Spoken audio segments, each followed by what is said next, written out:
Do you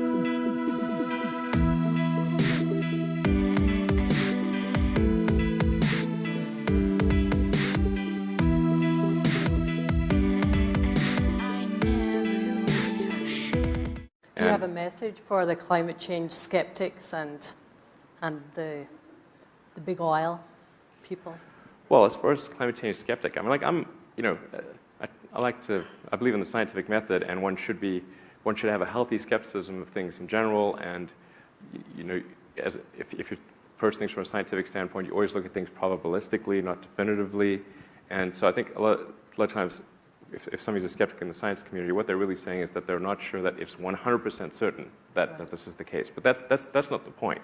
The point is to look at it from the other side. So what do you think the percentage chance is of this being catastrophic for some meaningful percentage of the Earth's population? Is it greater than 1%? Is it even 1%?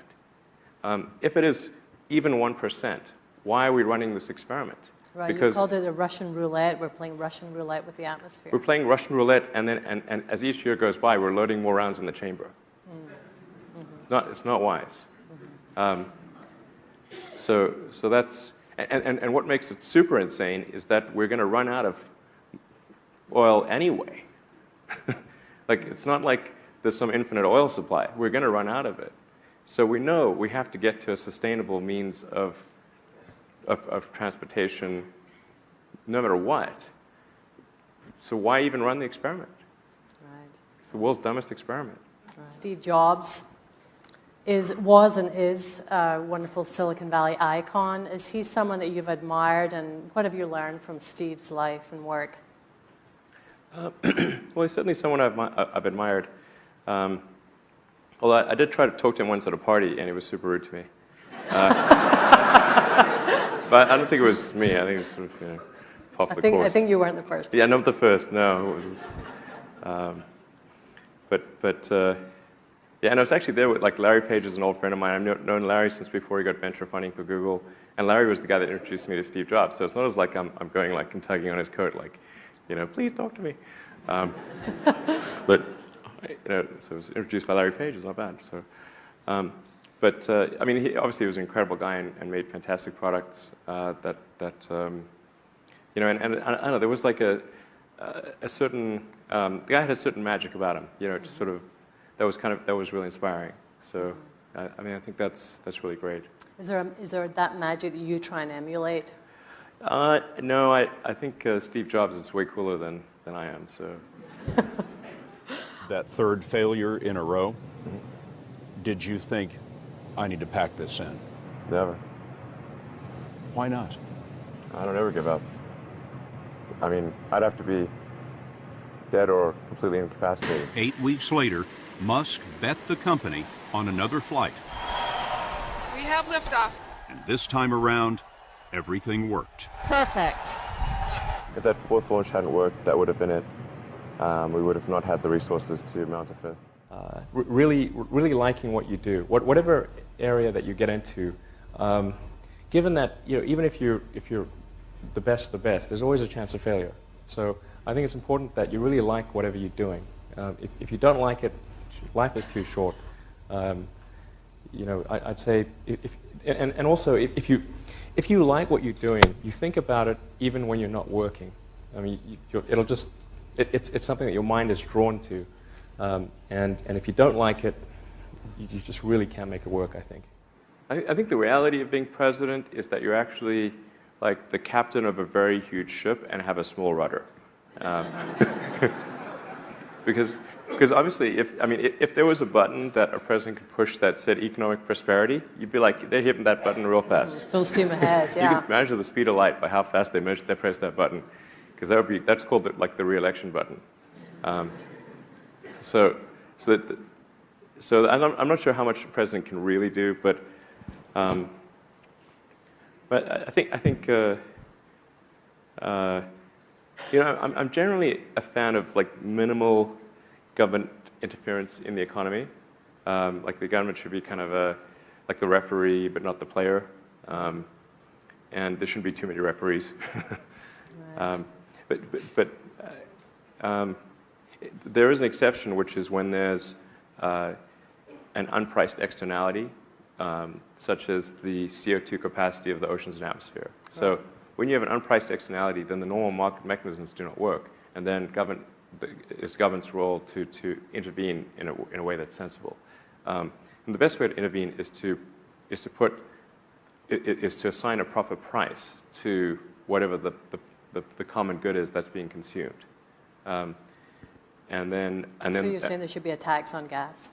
There should be a tax on carbon. If the bad thing is carbon accumulation in the atmosphere, then there needs to be a tax on that, and then we can that will and then you can get rid of all subsidies and everything else.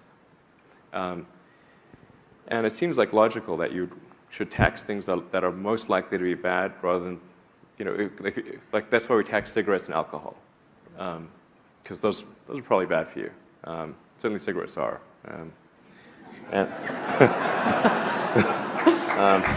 I think currently what we're doing right now, which is mining and burning trillions of tons of hydrocarbons that used to be buried very deep underground, and now we're sticking them in the atmosphere and running this crazy chemical experiment on the atmosphere. And then you've got the oil and gas companies, which have ungodly amounts of money. And you can't expect them to just roll over and die. Like, they don't do that.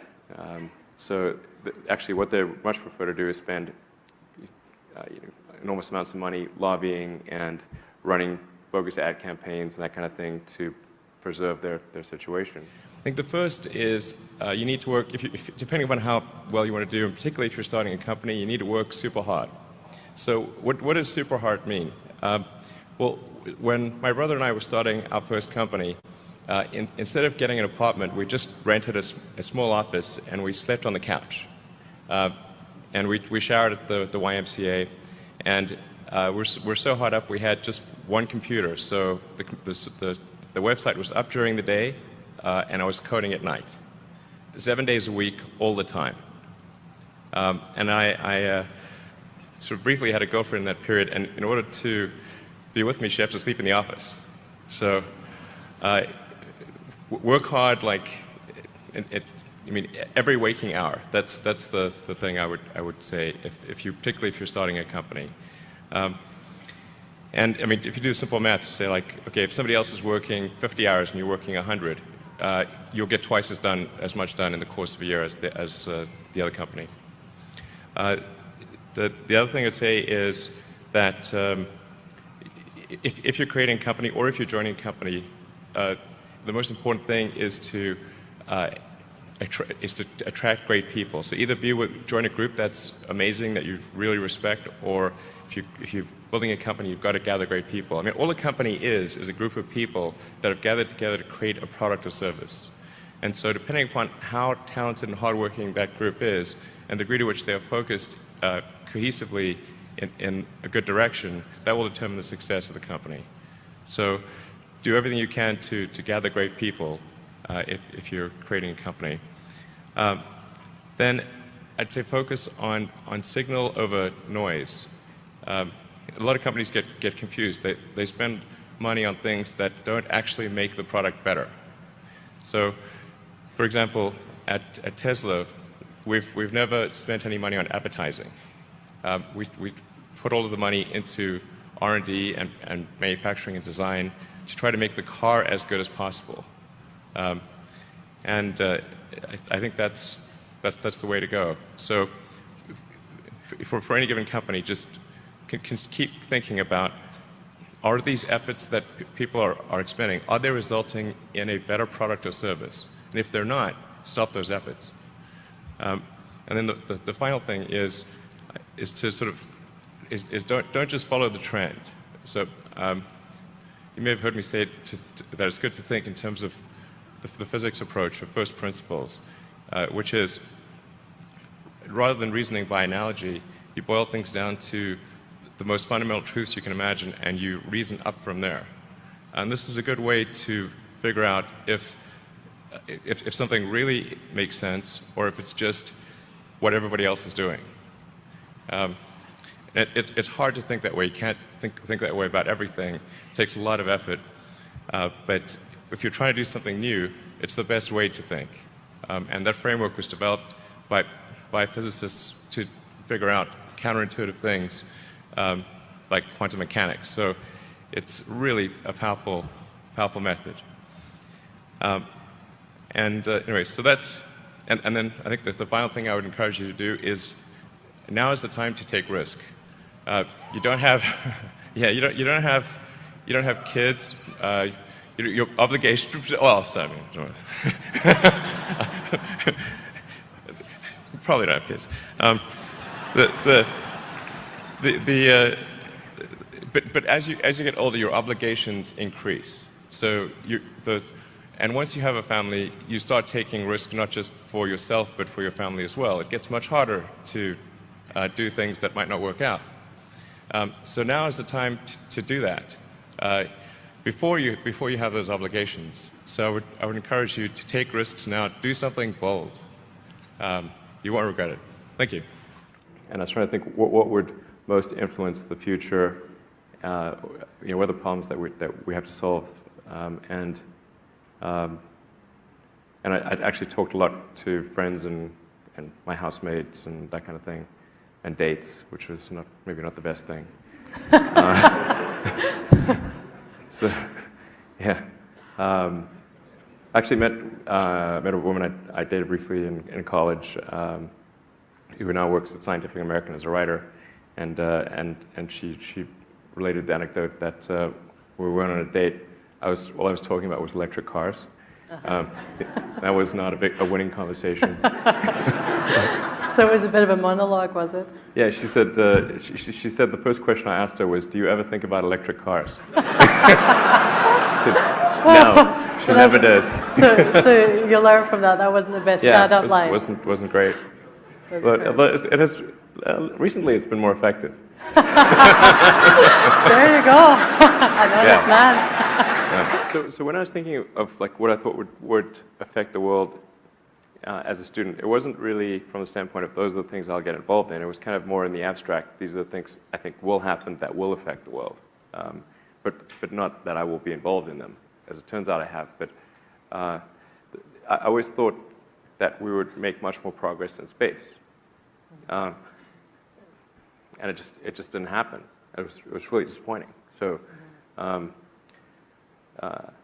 yeah, I was really quite bothered by it. So, when we went to the moon, we were supposed to have a base on the moon. We were supposed to send people to Mars, and that stuff just didn't happen. We went backwards. We got the space shuttle, but the space shuttle could only go to low Earth orbit, whereas Saturn V could go to the moon. Now the space shuttle's gone, and so that just seemed like a really bad thing. So I thought, well, maybe it was a question of there not being enough attention or will to do this. But this was a wrong assumption. So but that's the reason for the greenhouse idea. The thought was if there could be sort of a small philanthropic mission to Mars, so I was expecting to lose all the money that I invested in that. But if we could send a small greenhouse to the surface of Mars with seeds in dehydrated nutrient gel, and you hydrate it upon landing, and you'd have this great shot of little greenhouse with little green plants on a red background.